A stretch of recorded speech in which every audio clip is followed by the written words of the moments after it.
Hello and welcome to another Magic the Gathering unboxing. So I've still got a couple more of the Amonkhet products to unbox on the channel.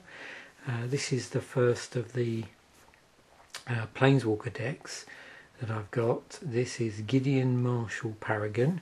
So each set now contains 2 Planeswalker decks. These replace the intro pack, so we've gone down from having 5 intro packs down to 2 Planeswalker decks, and they've been doing this for I think the past 3 or 4 sets now. So going forward, this is obviously what we're seeing with this. You still get the 2 boosters in here. It's still a 60 card deck, and there's still like a foiled lead card. The big difference with these is the foil lead card is always a Planeswalker. It's not the same card as you see in the actual within the boosters when you open boosters up. This is a variation of that Planeswalker card, which is only available in these Planeswalker decks. In addition, there's also a number of other cards that are only available in the Planeswalker decks that are designed to be synergistic and complement the lead Planeswalker of the deck. It'll be interesting to see how many rares we get in these decks now. A lot of intro packs used to open in the past basically had a couple of rares. Also notice they're doing these slightly larger boxes now, which should easily fit sleeved up versions of these decks. So we've got our 2 boosters, our how to play guide, how to play the deck, and our quick reference guide. So let's just have a quick look here. I never like these, it's really difficult to get them out without damaging the card sometimes. Okay. Now, before we zoom in, let's just open this up, because this should show us what hopefully, what are the special cards maybe.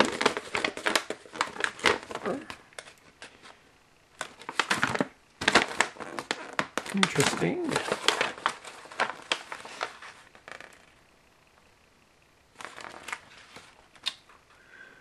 Oh well, maybe it will become apparent as we go through this. From what I can remember, and I don't know if I've got one to hand, also the decks, the particular cards that are specific to this deck actually are listed in the back of the player's guide for the sets. It's the sort of player's guide stroke deck encyclopedia. Let me see if I can get it. I do actually have the Amonkhet one sitting on the shelf. Yeah, so here you go. It says cards numbered 270 and higher don't appear in booster packs. These exclusive Planeswalker deck cards and common dual lands are legal for tournament play. So my suspicions are that we're going to see these ones here. Gideon, Marshall, Paragon, Champion of the Trials, and Gideon's Resolve. And I wonder if also we'll see Graceful Cat and Stone Quarry in the deck. Anyway, we'll find out. So this, and it doesn't really indicate. Often some of these, like it will indicate on the deck what sort of colour this is, but going back to our insert here, we can see what lands we got. So we got Stone Quarry, yeah, so red, so it's basically a red-white deck there. Okay, so just zoom in on this fella. We'll go through the deck and then we'll crack some boosters, see if we've got anything interesting in our boosters. Okay. So, Gideon, Marshall, Paragon, 4 and a white, 5 loyalty Planeswalker, Planeswalker Gideon, 2+, untap all creatures you control, those creatures get +1/+1 until end of turn. 0 ability until end of turn. Gideon Marshall Paragon becomes a 5/5 human soldier creature with indestructible. That's still a planeswalker. Prevent all damage that would be dealt to him this turn. And the -10 ultimate is creatures you control get +2/+2 until end of turn.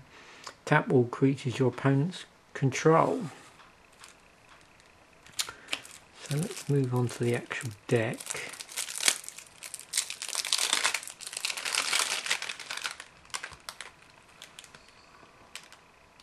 So we have Hazaret's Favour, 2 in a red enchantment. At the beginning of combat, on your turn, you may have target creature you control get +2/+0 and gain haste until end of turn. If you do, sacrifice it at the beginning of the next end step. Make sure you can see that okay. Glory-bound Initiate. That's 1 and a white creature human warrior. It's 3/1. You may exert Glory-bound Initiate as it attacks. When you do, it gets +1/+3 and gains lifelink until end of turn. An exerted creature won't untap during your next untap step. And you probably saw, because this could get super confusing, they've actually printed in the fat packs these little sort of push out cards which have a little exert like banner on them, so you can actually indicate which creatures have exert and keep a track on it. Gideon's Resolve, 4 and a white enchantment. When Gideon's Resolve enters the battlefield, you may search your library and or graveyard for a card named Gideon Marshall Paragon. Reveal it and put it into your hand. If you search your library this way, shuffle it. Creatures you control get +1/+1. And there's actually 2 of those. So yeah, you could say what it gets around having to have multiple copies of Gideon's, as it's tutors for Gideon. Put it into your hand. So before I move on to the next card, you can see now with these Planeswalker decks, you're actually getting 5 rares in here.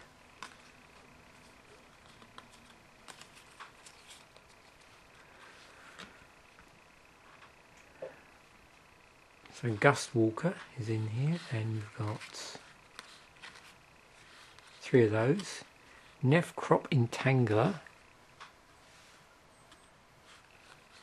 Pathmaker Initiate, Honoured Crop Captain, Champion of the Trials. So these cards normally go through in order of ascending mana, from what I can remember. And there are 3 of Devoted Crop Mate, Graceful Cat,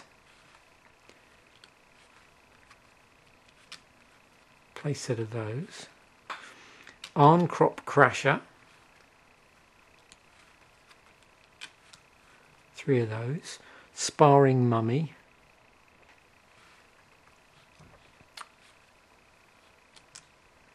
Tar Crop Elite, Hyena Pack, and then we have our non-basic here. This is, as it said in the player's guide, or whatever you want to call that, from Amonkhet. This is particular to this deck. And I think they do include a playset of those. And then we have our planes. You can see they've obviously got the Amonkhet artwork here. And I think that might be it. And then our mountains. Sometimes when you're sort of doing these unboxings, you get a bit wrong-footed because they'll sometimes stick some spells at the end of the deck. I think I can see. Oh, here we go. Yep. So we got Cartouche of Zeal. And we have a couple of those. Impeccable Timing, Trial of Zeal is in here, and there's 3 of those. We have Electrify, and we have a couple of those. So there you have the deck for that. What we sort of call that, it's like red white warriors maybe.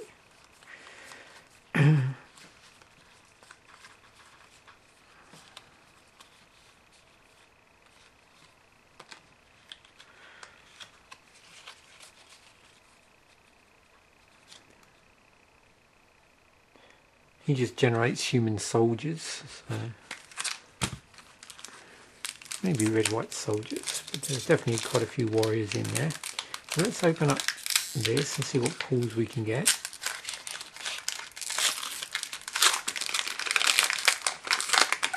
See a blue card.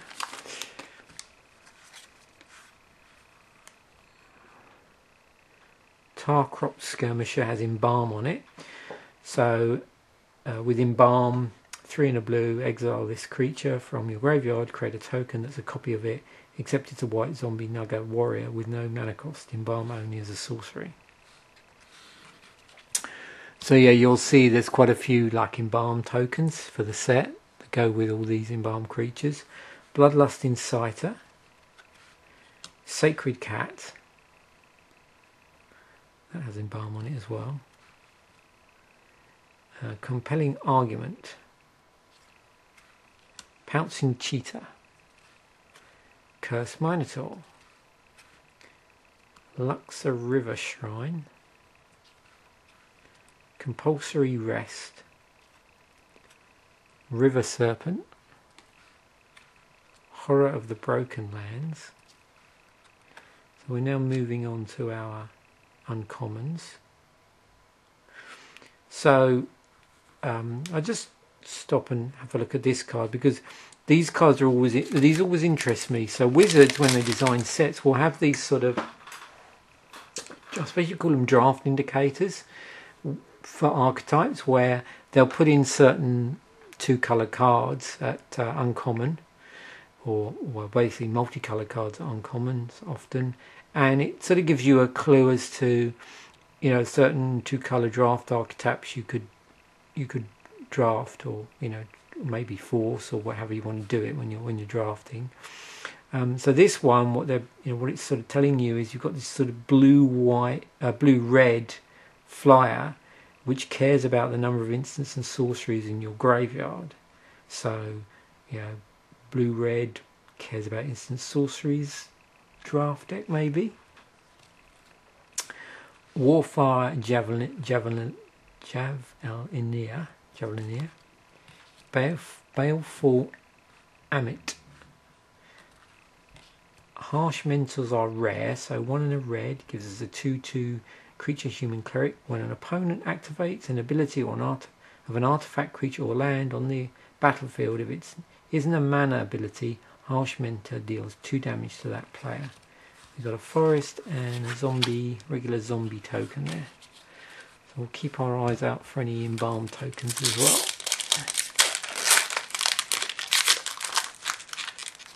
Okay. Yeah, Mighty Leap's been in various Magic sets over the years, so we've got different artwork here. Ancient Crab, Desert Ceradon, I think that is. Cycling, yeah, cycling's in Amonkhet. Forsake the Worldly, Giant Spiders in the set.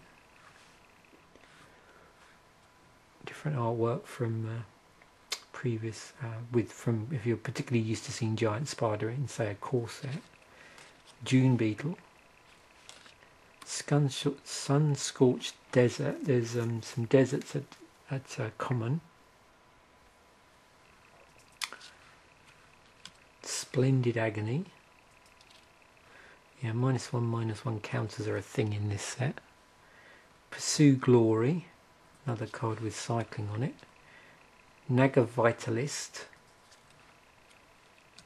True Heart Duelist. So we're moving on to our uncommons, and another thing that will generate a one of those special sort of embalmed tokens. Honoured Crop Captain, That's our red-white uncommon. So whenever Honoured Crop Captain attacks, other attacking creatures get +1/+1/+0 until end of turn. Crocodile of the Crossing, and our rare is, oh, this is always good. So as you know, I'm always pleased. Obviously it's nice to get you know, maybe lead Planeswalkers from the set, or you know, if we get one of the nice masterpiece style alternative border cards, which are foil, which you saw me lucky enough to get one in the bundle, but failing that, I'm always pleased when I get a legendary. So Nab the Worthy, 1 black red for a 2/2 legendary creature, Minotaur Wizard. First strike. Other Minotaurs you control have first strike. So Minotaur Tribal, here we come. As long as you have 1 or fewer cards in hand, Minotaurs you control get +2/+0. Whenever Naheb the Worthy deals combat damage to a player, each player discards a card. So these sort of legendary cards fascinate me. I'm just going to talk a little bit about this. So there's the Plains, and there's an advert card for Jules Planeswalker. But it's sort of worth dwelling on these cards.